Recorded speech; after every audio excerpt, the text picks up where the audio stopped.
The sky was burning. Lyrie stood at the command deck of her ship, the Starweaver, and watched her world die. The Draconi warships filled the sky like a swarm of angry insects. They were massive and black, and their weapons lit up the night with terrible fire. She was young for a commander, only 30 cycles old. Her people, the Velkari, lived for hundreds of cycles, so she was barely more than a child by their standards. But War did not care about age. War took everyone. "Commander, shields are at 12%, said her second officer, an older male named Torek. His voice was calm, but Lyrie could see the fear in his silver eyes. "Redirect all power from non-essential systems," she ordered. "Everything goes to shields and weapons." It would not be enough. She knew it would not be enough. Everyone on the bridge knew it. But they were soldiers, and soldiers fought until they could not fight anymore. The Draconi had come without warning. One day, the sky was peaceful. The next day, hundreds of warships appeared from nowhere. The Velkari had sent distress calls to the Galactic Council, begging for help. The Council had responded with silence. The Sara was a small world. It had no strategic value. It had no rare resources. The Council had done the math and decided that one small planet was not worth a war with the Draconi. Empire died, so the Velkari fought alone. Lyrie's squadron had been holding the eastern approach to the capital city for 6 hours. They had started with 12 ships. Now only 4 remained. The Starweaver was the largest, but it was old and tired. It had been built for exploration, not war. "Enemy fighters incoming," Torek announced. 30 of them. No, 40. "They are targeting our engines." Lyrie gripped the railing in front of her. Her knuckles turned white. "Evasive pattern 7. Tell the gunners to focus on the fighters." The ship lurched as it turned hard to the left. Lyrie felt her stomach drop. Through the view screen, she could see the Draconi fighters approaching. They were small and fast, shaped like daggers. The Starweaver's guns fired. Bright blue beams cut through the darkness. 2 fighters exploded. Then 3 more. But there were too many. The first hit came from the right side. The ship shook violently. Lyrie grabbed the railing to keep from falling. Alarms started screaming. Red lights flashed across every console. "Hull breach on deck 4, someone shouted. "We are losing atmosphere." "Seal it off," Lyrie commanded. "Keep firing." Another hit. This one was worse. The lights flickered and died. Emergency power kicked in, casting everything in a dim red glow. "Shields are gone," Torek said. His voice finally showed the fear he had been hiding. "Commander, we cannot survive another direct hit." Lyrie looked at her crew. 15 people. 15 lives that depended on her decisions. She could order a retreat, but where would they go? The planet was surrounded. There was no escape. "All hands," she said into the ship-wide comm. "Prepare for emergency evacuation. Get to the escape pods." "Commander, the pods cannot outrun those fighters," Torek protested. "I know, but it is better than dying on a broken ship. Go." "That is an order." The crew hesitated for just a moment. Then they moved. Lyrie stayed at her station. Someone had to keep the ship running long enough for the others to escape. She watched on her screen as the escape pods launched. Small metal capsules, each holding 2 or 3 of her people. The Draconi fighters saw them immediately. They changed course to intercept. Lyrie pushed the engines to maximum. The Starweaver groaned in protest. Warning lights flashed everywhere. She did not care. She aimed her dying ship directly at the nearest group of fighters. "Come on," she whispered. "Look at me." Not them. Me. It worked. The fighters turned toward her. They saw the larger threat and decided to deal with it first. The escape pods flew on, unnoticed for the moment. The final hit came from behind.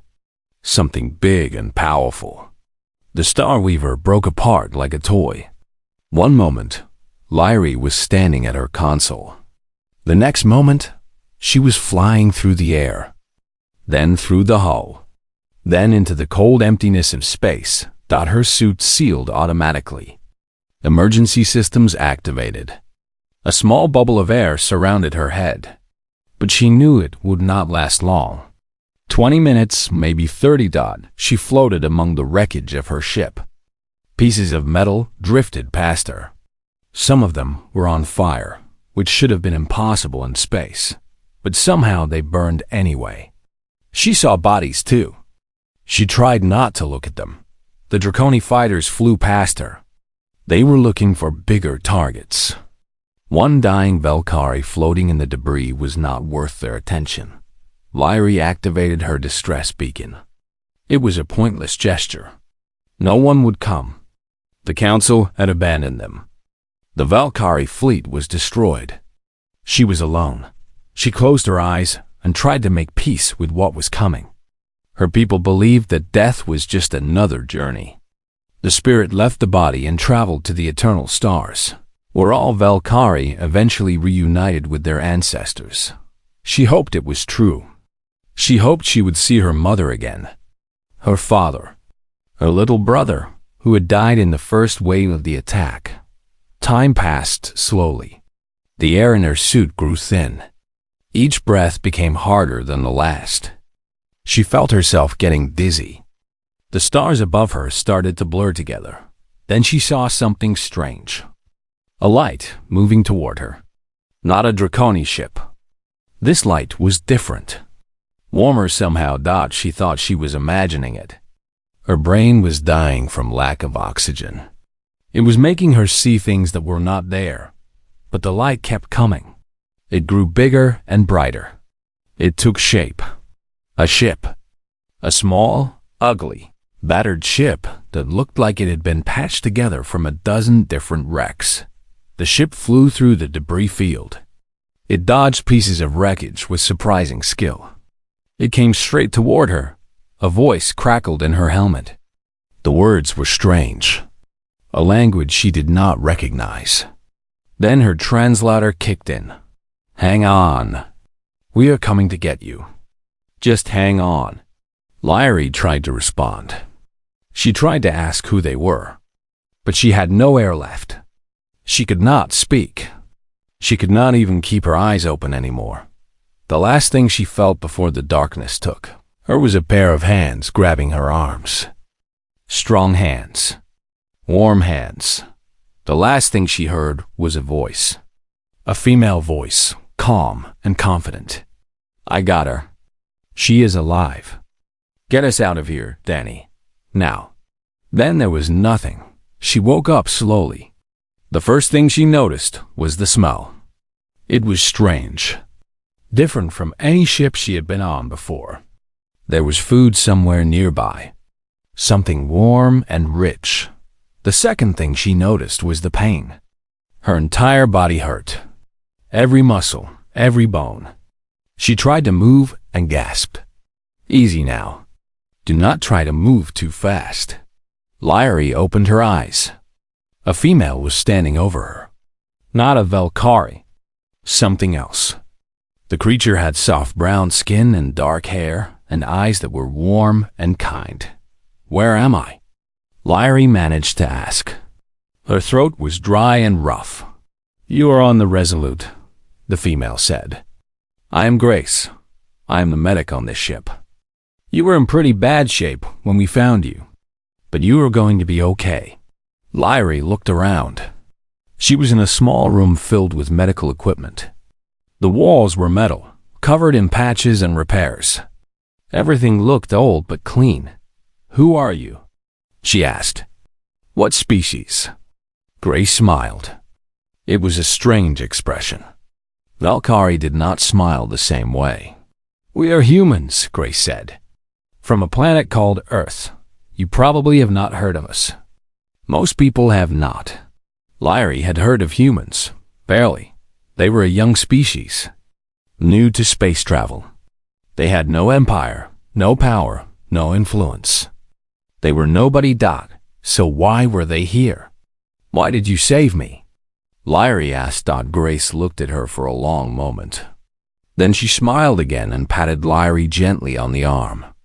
Get some rest. You can ask the captain all your questions when you are stronger. Right now, you need to heal. Lyrie wanted to argue. She wanted answers. But her body would not cooperate. The darkness was pulling at her again. She let it take her. She dreamed of fire and falling. But somewhere in the dream, there was a light. A small, warm light that refused to go out. Lyrie spent 3 days drifting in and out of sleep. Each time she woke, Grace was there. The human medic checked her wounds, gave her medicine, and made sure she had water to drink. She spoke softly and moved gently, never rushing, never pushing. On the 4th day, Lyrie finally felt strong enough to sit up. Her body still ached, but the sharp pain had faded to a dull throb. She looked around the small medical room and noticed details she had missed before. The walls were covered with pictures. Photographs, Grace called them. They showed places and people and creatures Lyrie did not recognize.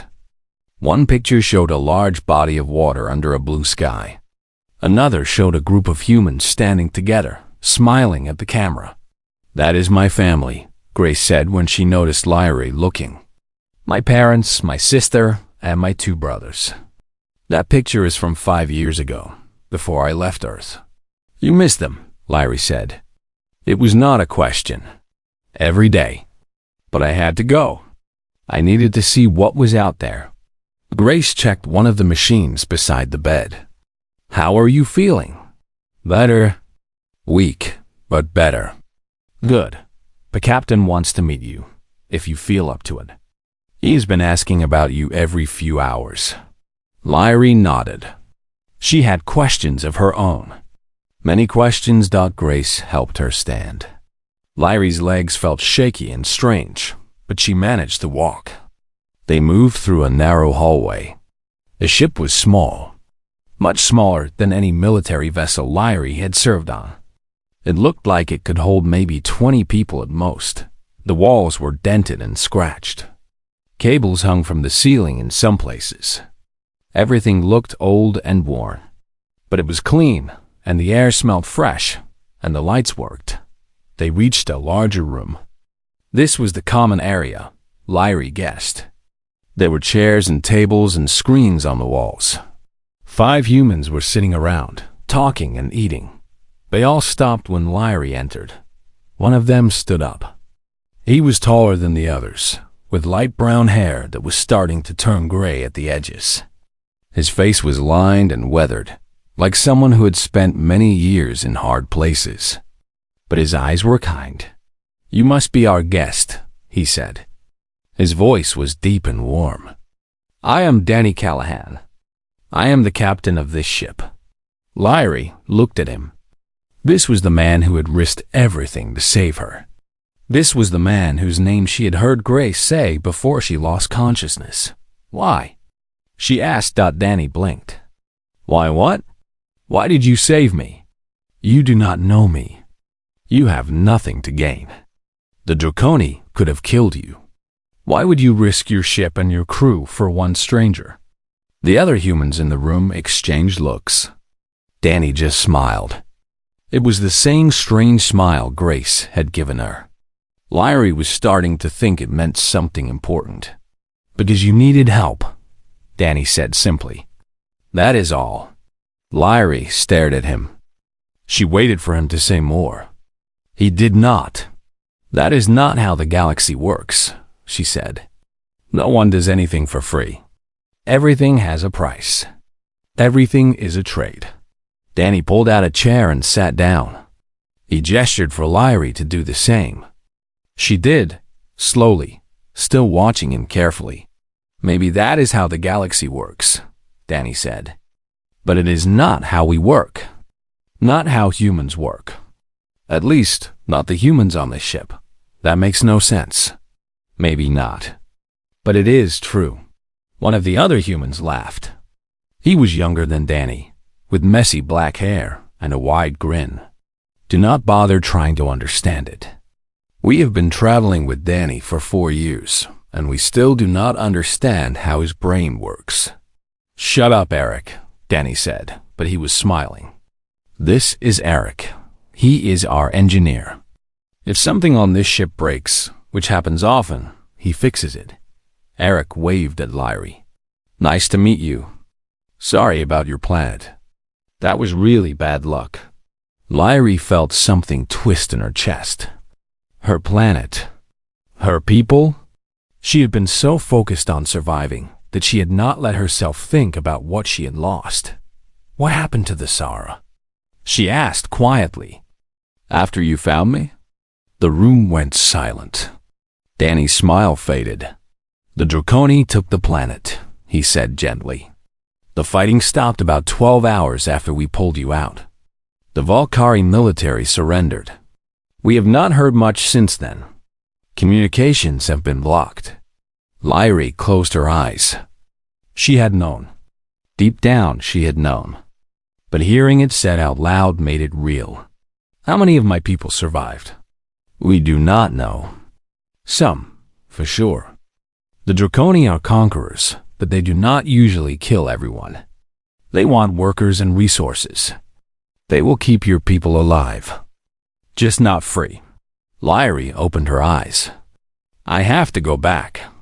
I have to help them. You cannot, Danny said firmly. Not yet. You are one person, badly injured, with no ship, no weapons, and no support. If you go back now, you will die. And then you will not be able to help anyone. So, what am I supposed to do? Just run away? Just hide? No, you are supposed to heal. Get strong. Find allies. Build a plan. And then, when you are ready, you go back and you fight.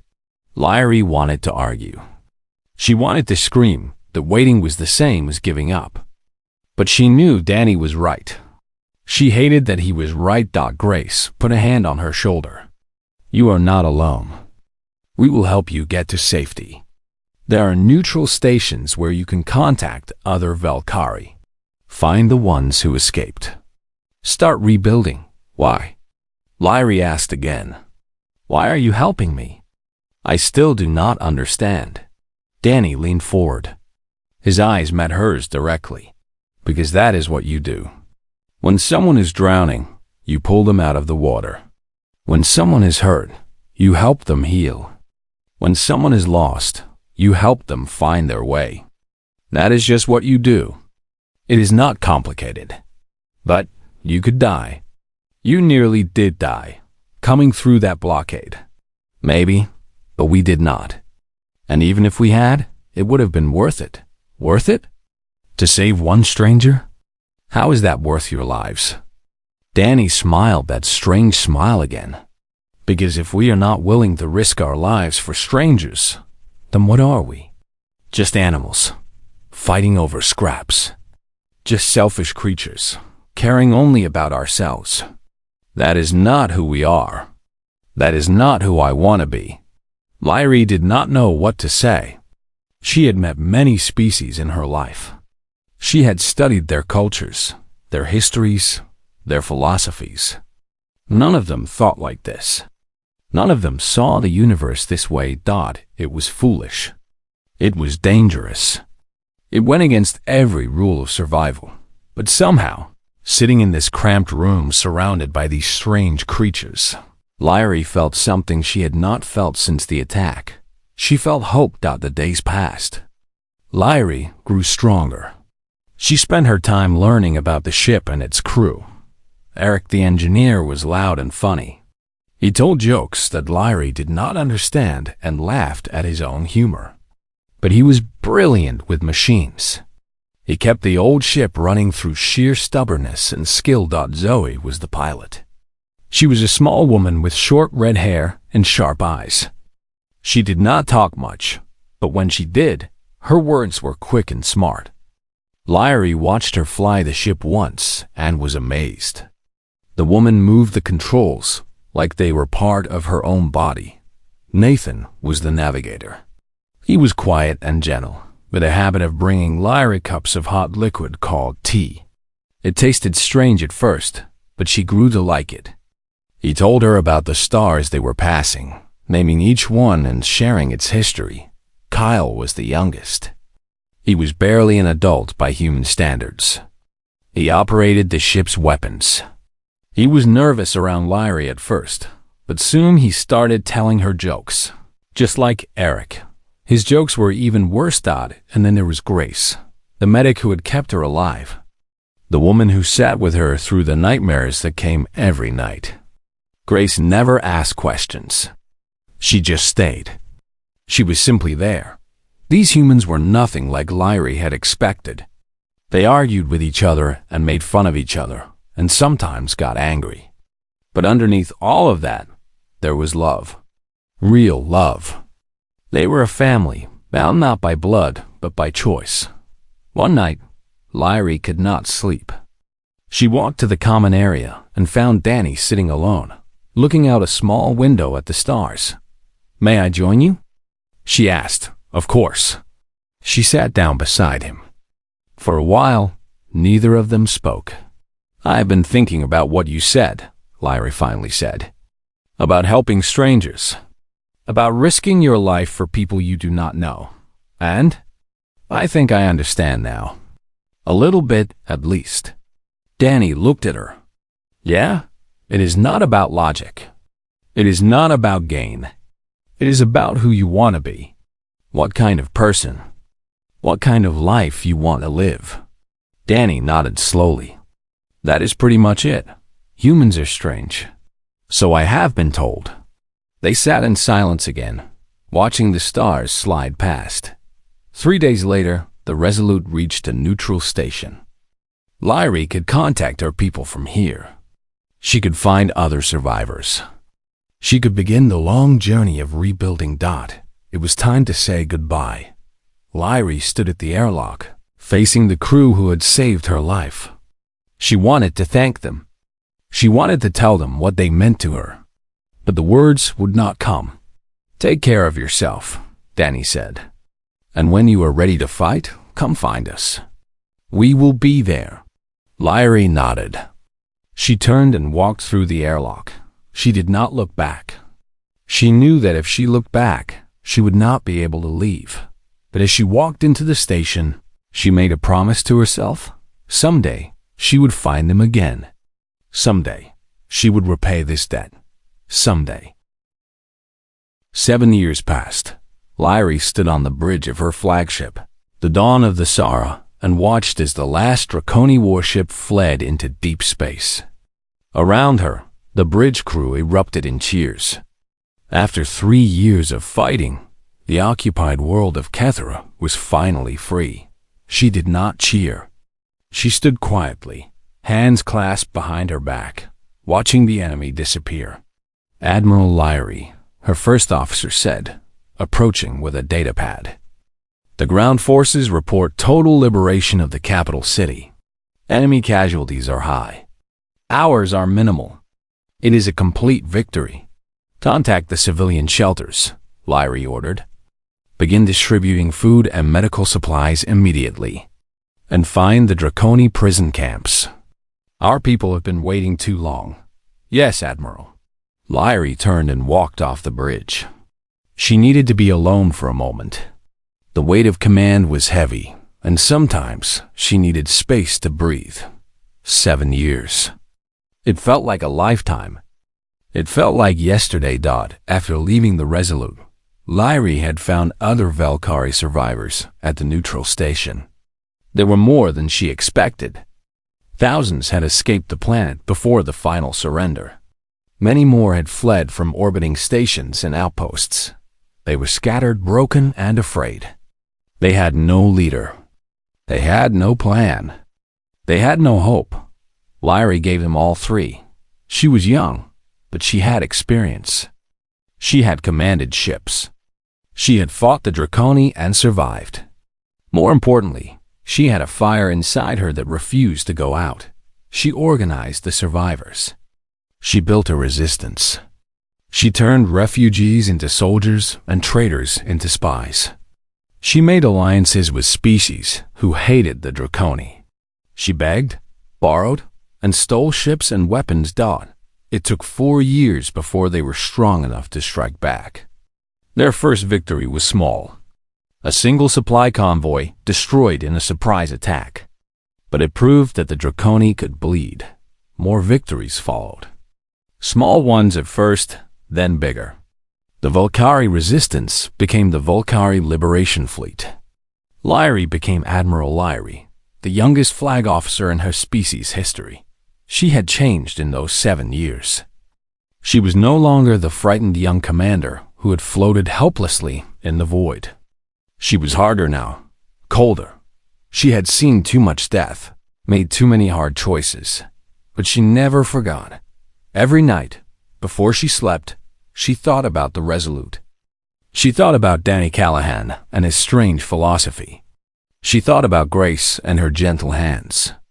She thought about Eric's jokes and Zoe's flying and Nathan's tea and Kyle's terrible humor. She searched for them.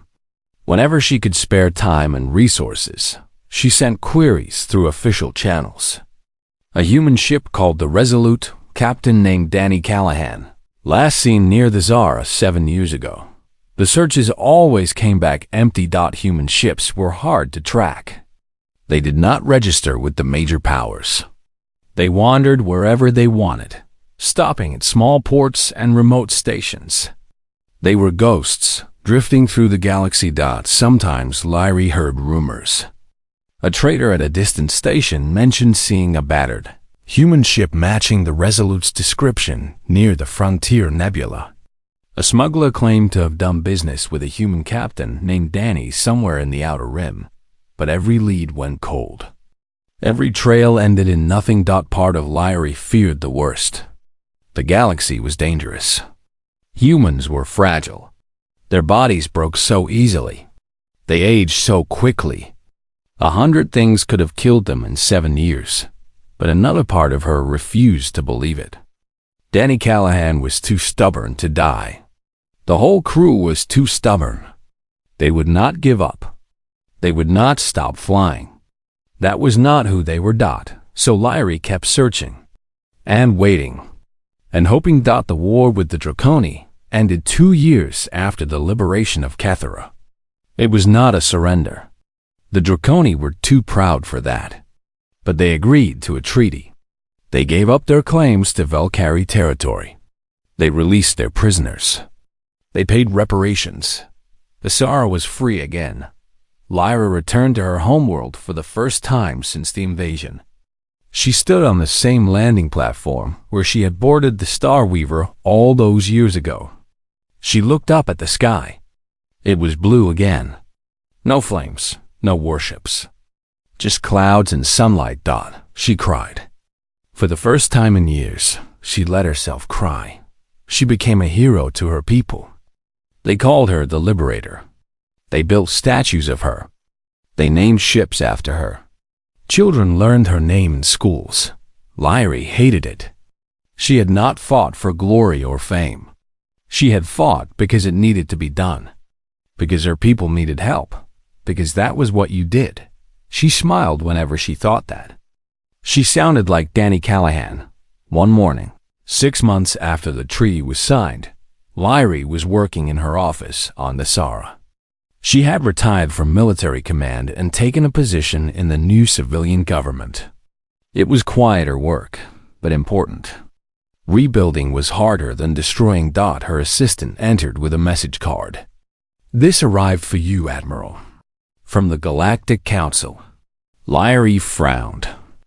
She had little interest in the council.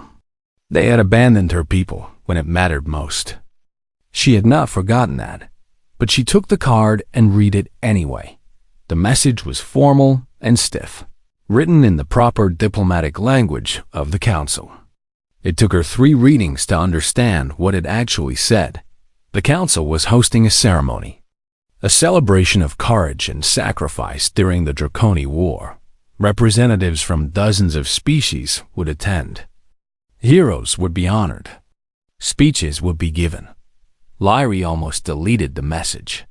She had no interest in political ceremonies. She had work to do. Then she read the list of honorees. Her hands began to shake. Among the names, buried in a long list of dignitaries and officers and politicians, there were 6 humans. The crew of a vessel called the Resolute. Danny Callahan, Grace Brennan, Eric Vance, Zoe Hartley, Nathan Cole, Kyle Simmons. They were alive. They were all alive. Lyrie read the names again. And again. And again. She read them until her eyes blurred with tears. She contacted her assistant immediately. Cancel all my appointments for the next 2 weeks. I am going to the council ceremony. Admiral? That is very sudden. Is everything all right? Everything is fine. Just make the arrangements. She did not explain. She could not explain. How could she put into words what those 6 humans meant to her? How could she describe the debt she owed them? They had saved her life, yes. But they had done more than that. They had saved her soul. They had shown her that the universe was not as cold and cruel as she had believed. They had given her hope when she had none. And now, after 7 years of searching, she was going to see them again. Lyrie spent the next several days preparing. She chose her finest ceremonial robes. She practiced words she wanted to say. She thought about what Danny and the others might look like now. Humans age so quickly. 7 years was a long time for them. Would they remember her? Would they recognize the hardened admiral and the frightened young officer they had pulled from the void? Would they understand what she wanted to tell them? The journey to the council's central station took 5 days. Lyrie spent most of it alone in her quarters, thinking, remembering, hoping. When the transport finally docked at the massive orbital station, Lyrie took a deep breath. Her hearts were pounding in her chest. She had faced Draconi battle fleets without fear. She had led armies into desperate situations. She had watched friends die and kept fighting. But walking into that station, knowing that Danny Callahan was somewhere inside, terrified her. She stepped through the airlock and into the crowd. The ceremony would begin tomorrow. Tonight was for arrivals and greetings. Delegates from 100 species filled the corridors, speaking in 1,000 languages, dressed in colors and styles that hurt the eyes. Lyrie moved through the crowd, searching every face, looking for one particular group of strange, stubborn, impossibly brave creatures. She did not find them that night, but she knew they were here. She could feel it somehow. Tomorrow, she thought. Tomorrow I will find them. Tomorrow I will finally say thank you. The Grand Hall of the Galactic Council was enormous. It was built inside a hollow asteroid, carved and polished over centuries into a space that could hold 10,000 beings. The ceiling arched high overhead, covered with crystals that caught the light and scattered it into 1,000,000 tiny rainbows. Lyrie stood with her delegation near the front of the hall. She wore the ceremonial robes of a Velkari admiral. They were deep blue, the color of the Thessaran sky, decorated with silver symbols that told the story of her service. A heavy medallion hung around her neck, marking her as a hero of the liberation. She did not care about any of it. She was not looking at the beautiful ceiling or the important dignitaries or the impressive displays. She was looking at the back of the hall, searching for 6 faces she had not seen in 7 years. The crowd was massive. Thousands of beings from hundreds of species packed the grand hall. They wore their finest clothes. They spoke in hushed, respectful voices. This was the biggest ceremony the council had held in decades. Lyrie scanned the crowd again and again. Her heart beat fast. Her hands felt cold. Then she saw them. They were standing near the back wall, almost hidden behind a group of tall, thin creatures from the outer rim. 6 humans in formal clothes that did not quite fit right. They looked uncomfortable and out of place, like children at an adult party. Danny Callahan stood in the center of the group. His hair had gone gray at the sides. There were new lines around his eyes. He had aged, as humans did. But it was him. It was definitely him. Grace stood beside him, her dark hair now streaked with white. Eric was fidgeting with his collar, looking annoyed. Zoe stood perfectly still, watching the crowd with sharp eyes. Nathan was holding a small cup, probably filled with tea. Kyle was whispering something to Eric, probably a joke. They were alive. They were really here. Lyrie felt tears threaten to fall. She forced them back. Not yet. She had something to do first. The ceremony began. A tall, ancient creature from the council's inner circle took the central platform and began to speak. Its voice echoed through the hall, translated into 100 languages by the systems built into the walls.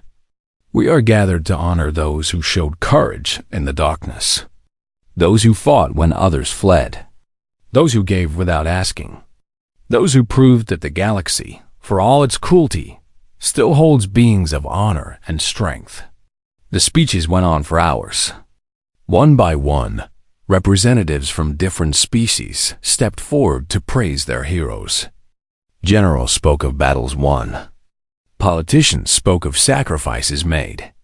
Scholars spoke of knowledge preserved. Lyrie barely heard any of it. She was counting the speakers, waiting for her turn. Finally, the ancient creature called her name. Admiral Lyrie of the Valkyrie, hero of the Liberation, youngest flag officer in her species' history, leader of the resistance that freed 3 occupied worlds. She will speak on behalf of her people. Lyrie walked to the podium. Her legs felt unsteady. The eyes of 10,000 beings followed her every step. She reached the platform and looked out at the crowd. She saw faces of every shape and color. She saw creatures she recognized and others she had never seen before. She saw the leaders and warriors and thinkers of 100 worlds, and at the back of the hall, she saw 6 humans in ill-fitting formal wear, watching her with curious eyes. She had prepared a speech. She had spent days writing it. It was proper and diplomatic, full of the right words and the right phrases. It thanked the council for the ceremony. It honored the memory of those who had died. It spoke of hope for the future. She did not give that speech. Instead, she took a deep breath and began to speak from her heart. 7 years ago, I died. A murmur ran through the crowd. That was not a normal way to begin a speech. My ship was destroyed.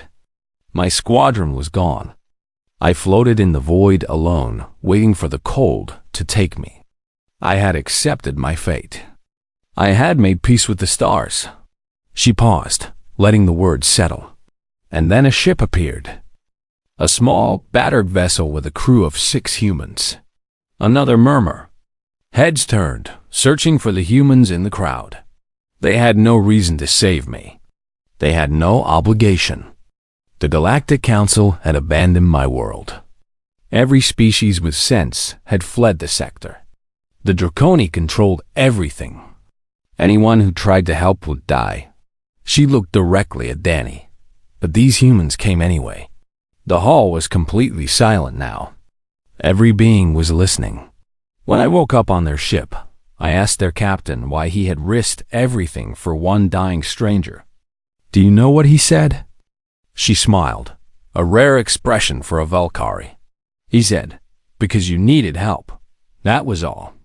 No politics. No calculation. No bargaining. Just simple, unconditional kindness. She shook her head slowly. I did not understand. I could not understand. In my world, in the world I knew, nothing was given freely.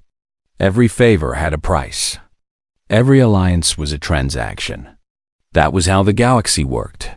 She gestured broadly at the assembled dignitaries.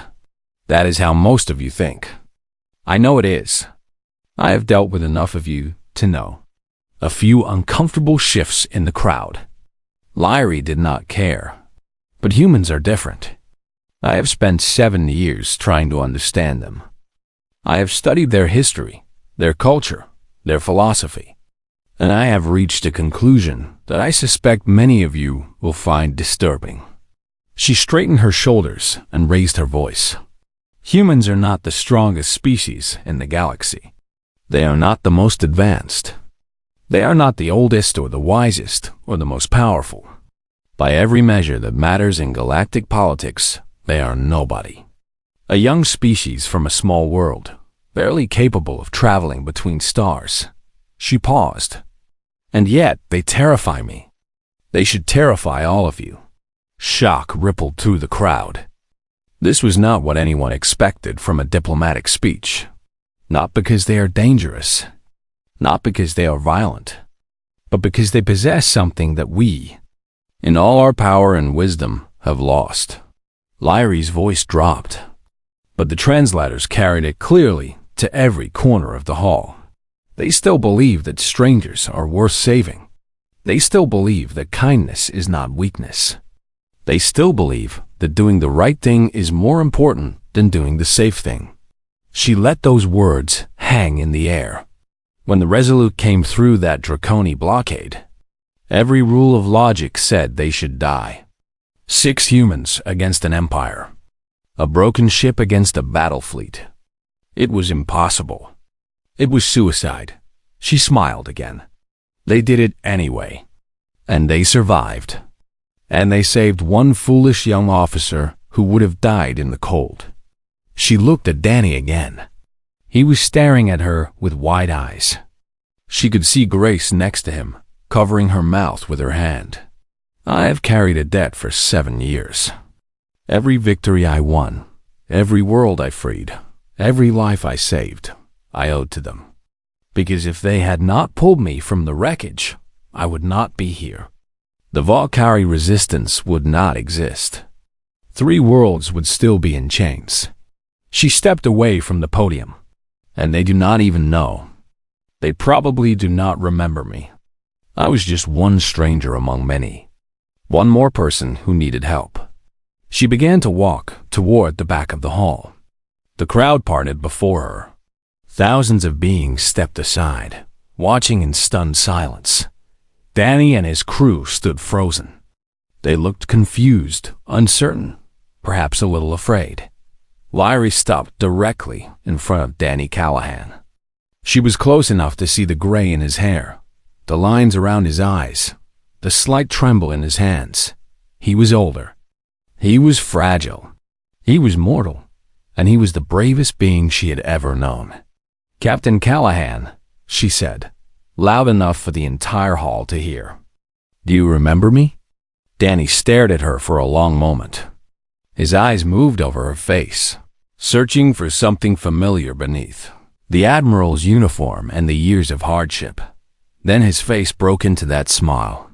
That strange, wonderful, impossible smile she remembered from 7 years ago. "The girl from the wreckage," he said softly. "The one who kept asking why." Lyrie felt tears finally fall down her face. She did not try to stop them. "You remember." "Of course I remember. I remember everyone." Lyrie took a deep breath. She had practiced this moment 1,000 times.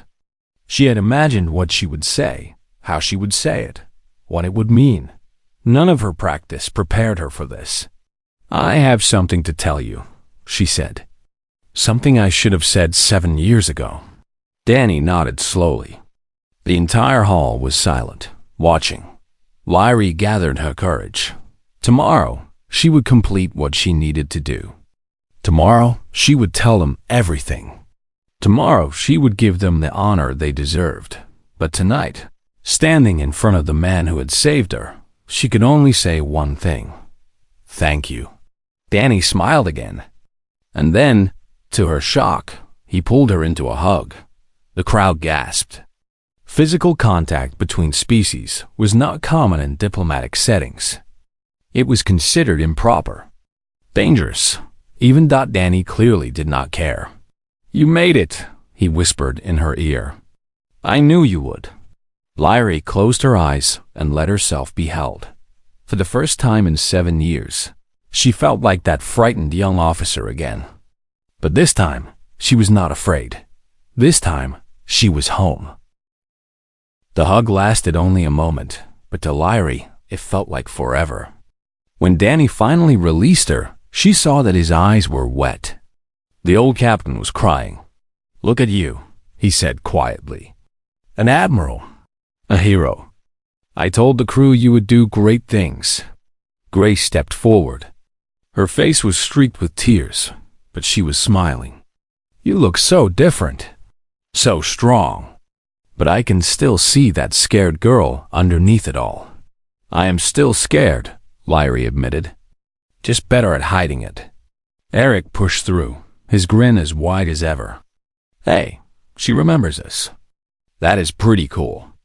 I figured you would have forgotten about the weird humans who picked you up that one time."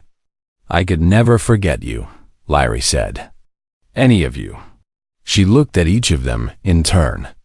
Zoe, who had flown through impossible danger to save her. Nathan, who had brought her tea and kindness. Kyle, who had told her terrible jokes to make her smile. They were all older, all a little grayer, a little more worn. But they were the same. Still stubborn. Still brave. Still kind. The crowd around them was still watching in stunned silence. No one knew what to do. This was completely outside the normal rules of ceremony. Lyrie turned back to face the hall. She was not finished yet. "I was not done speaking," she said, her voice carrying across the massive space. "I walked away from the podium, but I have more to say." The ancient council creature, who had been running the ceremony, looked flustered. "Admiral Lyrie, the schedule is quite tight.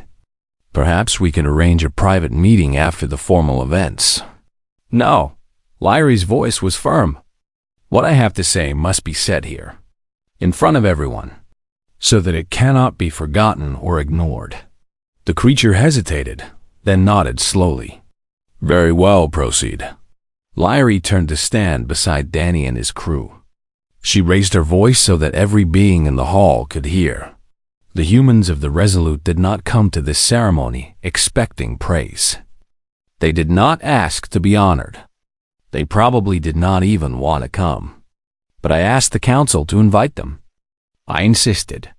Because what they did 7 years ago deserves recognition. She looked at Danny. "Will you come forward with me?" "Please." Danny hesitated. He looked at his crew. They nodded, one by one. Together, the 7 of them walked back toward the center of the hall. The crowd parted again. 10,000 beings watched as one Valkyrie Admiral led 6 uncomfortable humans to the main platform. Lyrie climbed the steps and turned to face the assembly. Danny and his crew stood beside her, looking deeply out of place among the powerful and dignified. "Many species have spoken today about courage," Lyrie said. "They have praised their warriors and their leaders. They have talked about great battles and strategic victories." She shook her head. "But that is not real courage. Fighting when you have nothing to lose is easy. Fighting when the numbers are on your side is simple. Real courage is standing up when you have everything to lose and nothing to gain." She gestured at the humans beside her. These 6 people had no stake in the HFY War. They were traders, travelers, explorers. They had no army, no fleet, no backup. They had one small ship with failing engines and outdated weapons. She paused. And when they heard one distress call from one dying stranger, they turned their ship around and flew straight into enemy fire. Not because they had to. Not because anyone asked them to. Just because someone needed help. The hall was completely silent. Every eye was fixed on the platform. That is what courage looks like. That is what heroism means. Not power, not strength, not victory. Just a simple choice to help when helping is hard. Lyrie took a deep breath. Now came the important part. Among my people, there is an ancient tradition. a title that can be given to outsiders who have shown exceptional service to the Valkyrie. It is called Veltheron, the chosen of our people. Murmurs rippled through the crowd. Many species knew about this title. It was legendary. It had not been bestowed upon an outsider in over 1,000 years. The title is more than just words. It carries weight, legal standing. Anyone granted this title becomes kin to every Valkyrie. Our worlds become their worlds. Our homes become their homes. Our resources become their resources. They and their descendants forever will be considered part of our family. She turned to face Danny directly.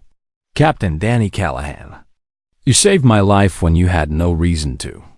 You showed me kindness when kindness was rare. You taught me that doing the right thing is more important than doing the safe thing. She placed her hand over her hearts, the most sacred gesture in Valkyrie culture.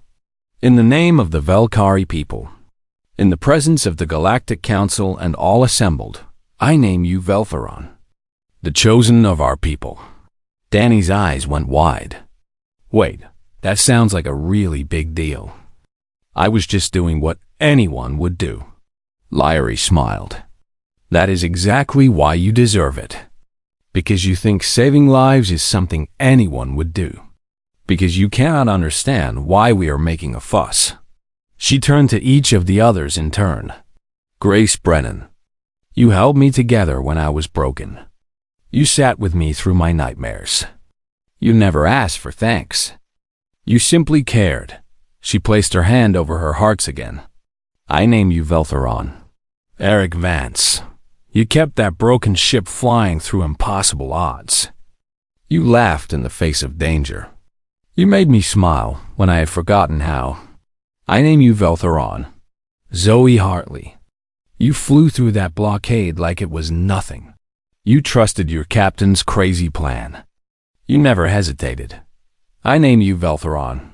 Nathan Cole, you brought me tea and comfort. You showed me the stars and told me their stories. You reminded me that the universe still held beauty. I name you Veltheron. Kyle Simmons, you told me the worst jokes I have ever heard. And they made me laugh when I thought I would never laugh again. Never underestimate the power of bad humor. I name you Veltheron. The crew of the Resolute stood in stunned silence. Kyle's mouth was hanging open. Eric looked like he might faint. The crowd began to react. Voices rose throughout the hall. Many species understood the weight of what had just happened. The Valkyrie had essentially adopted 6 humans into their entire civilization. Lyrie raised her hand for silence. I know what many of you are thinking. You are thinking that this is excessive, dramatic, unnecessary. After all, they only saved one person. Just one Valkyrie. How important can one life be? She let the question hang in the air. Let me tell you how important. Because of these humans, I survived. Because I survived, the Valkyrie resistance was born. Because of the resistance, 3 worlds are free today. Millions of people walk in daylight instead of laboring in chains. Families are reunited. Children are born in freedom. An entire culture continues to exist. She spread her hands. All because 6 humans in a battered ship decided that one stranger was worth saving. The hall was utterly silent. That is why humanity terrifies every empire in this galaxy. That is why the Draconi will never truly defeat them, and neither will any other conqueror. Because you cannot buy this kind of courage. You cannot predict it. You cannot prepare for it. She looked directly at the Galactic Council's leadership. You think you understand humans because they are weak and young and unimportant. You ignore them because they have no fleet, no empire, no political power. That is a mistake. That will always be a mistake. She turned back to Danny. Humans do not calculate the odds before they do what is right. They do not measure the cost against the gain. They simply see someone in trouble and they help. Every time. Without exception. Her voice dropped to almost a whisper. But the translators carried it clearly. And that is the most dangerous thing in the universe, she smiled. Because it means they will never stop coming. They will never give up. They will fly through blockades and face down empires and charge into impossible situations. Over and over again, just because someone needed help. She stepped back. So to the crew of the Resolute, I say this. You taught me what it means to be truly strong. Not through power, but through compassion. Not through victory, but through kindness. She placed her hand over her hearts one final time. I will spend the rest of my life making sure the galaxy never forgets what you did. And I will spend the rest of my life trying to be worthy of the lesson you taught me. The hall was silent for a long, long moment. Then someone started clapping. It was not a species that traditionally clapped, so the sound was awkward and strange. But others joined in. Then more. The applause spread through the hall like a wave, building and building until it echoed off the crystal ceiling like thunder. Danny looked at Lyrie. His eyes were bright with tears. You did not have to do all that, he said quietly. We were just doing what anyone would do. Lyrie shook her head. No, you were doing what humanity does. What no other species has the courage to do. And I will never let you forget it. Grace stepped forward and pulled Lyrie into another hug. This time, the others joined in. 6 humans and 1 Volcari, holding each other on the stage of the Galactic Council's Grand Hall. While 10,000 beings watched on, it was not dignified. It was not proper. It was not how ceremonies were supposed to go. But it was real dot, and in a galaxy full of politics and power and cold calculation, something real was worth more than all the ceremony in the universe. Later that night, after the crowds had dispersed and the speeches had ended, Lyrie sat with the crew of the Resolute in a small observation lounge. They drank strange human drinks and talked about the 7 years that had passed.